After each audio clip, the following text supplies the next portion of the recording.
पलूस तालुक्यातील आमणापूर शहरी भागात चोरीच्या उद्देशाने संशयितरित्या फिरणाऱ्या दोघांना ग्रामस्थांनी पाठलाग करून पकडत पोलिसांच्या स्वाधीन केलं। या संशयितांकडून घातक शस्त्रे, घरफोडी करण्यासाठी लागणारे साहित्य मिळाले। संशयित दोघांना भिलवडी पोलिसांनी ताब्यात घेतलं असून इतर संशयित हे पसार झालेत।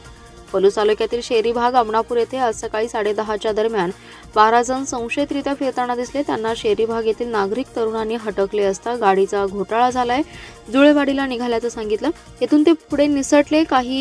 काही जण भवानी टेक धनगावच्या हद्दीत शिवारात घुसले। तोपर्यंत स्थानिक तरुणांना संशय आल्याने लोकांची जमवाजमव झाली।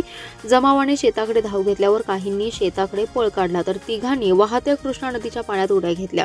यावेळी त्यांची बॅग नागरिकांच्या हाती लागली। त्यामध्ये हत्यारे, कटावणी, पकडी, कपडे, डोळ्यांसाठी होल असणाऱ्या कानटोप्या अशा वस्तूंवरून हे चोरच असल्याचं नागरिकांच्या लक्षात आलं।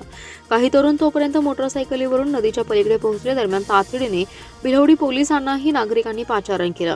2 चोर पाण्यातून वर येताच तरुणांची त्यांच्याबरोबर जोरदार झटापट झाली, मात्र तरुणांनी दोघांना पकडून भिलवडी पोलिसांच्या ताब्यात दिले। पलूस पोलिसांनी शहरी भाग येथे धाव घेत चौकशी सुरू केली आहे। 23 जुलैला मध्यरात्री 2च्या सुमारास शहरी भाग आमणापूर येथील अंकुश पाटील यांच्या घरातील तब्बल 17 तोळे दागिन्यांवर चोरांनी दरोडा टाकला होता। तसेच अनुगडेवाडीत ही घरफोडी केली होती। तेव्हापासून सर्वत्र तरुणांनी गस्त घालायला सुरुवात केली होती।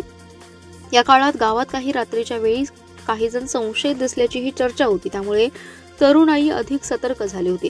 आज 2 चोरांना पकडल्याने गेले 3-4 आठवडे गस्त घालणाऱ्या तरुणांनी सुटकेचा निश्वास टाकलाय। मात्र लवकरात लवकर उर्वरित टोळीला पोलिसांनी ताब्यात घेण्यासाठी शहरी भाग आणि धनगाव ग्रामस्थ आक्रमक झालेत।